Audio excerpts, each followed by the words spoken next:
Hi friends, ഒരു previous year question നോക്കാം. അനുബന്ധ വസ്തുക്കൾ കൂടി പറയുന്നുണ്ട്. ഓക്കെ, കേരളത്തിലെ ശുദ്ധജല തടാകം ആൻസർ ഓപ്ഷൻ ബി ആണ് ശാസ്താംകോട്ട കായൽ. കേരളത്തിൽ നിന്ന് റംസാർ പട്ടികയിൽ ഉൾപ്പെട്ടവ ഏതെന്ന് ചോദിച്ചിട്ടുണ്ട്. ഏതൊക്കെയാണ്? വേമ്പനാട്ട് കായൽ, ശാസ്താംകോട്ട കായൽ, അഷ്ടമുടി കായൽ. ഇവ മൂന്നുമാണ് റംസാർ പട്ടികയിൽ ഉൾപ്പെട്ടവ. കേരളത്തിലെ കായലുകളുടെ എണ്ണം എത്രയാണെന്ന് ചോദിച്ചിട്ട് എത്രയാണ്? 34. കായലുകളുടെയും തടാകങ്ങളുടെയും നാട് എന്നറിയപ്പെടുന്നത് കേരളമാണ്. ലഗൂണുകളുടെ നാട് എന്നറിയപ്പെടുന്നത് ഏതെന്ന് ചോദിച്ചിട്ടുണ്ട്. ഏതാണ്?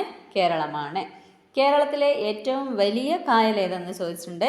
വേമ്പനാട്ട് കായലാണ്. പുന്നമട കായൽ, കൊച്ചി കായൽ എന്നൊക്കെ അറിയപ്പെടുന്നതും വേമ്പനാട്ട് കായലാണ്. വേമ്പനാട്ട് കായലിന് കുറുകെ നിർമ്മിച്ചിരിക്കുന്ന ബണ്ട് ഏതെന്ന് ചോദിച്ചിട്ടുണ്ട്. തണ്ണീർമുക്കം ബണ്ടാണ്. കുട്ടനാടിനെ വെള്ളപ്പൊക്കത്തിൽ നിന്നും രക്ഷിക്കാൻ വേമ്പനാട്ട് കായലിൽ നിർമ്മിച്ചിരിക്കുന്ന തടയണ തോട്ടപ്പള്ളി സ്പിൽവേ. ഓക്കെ.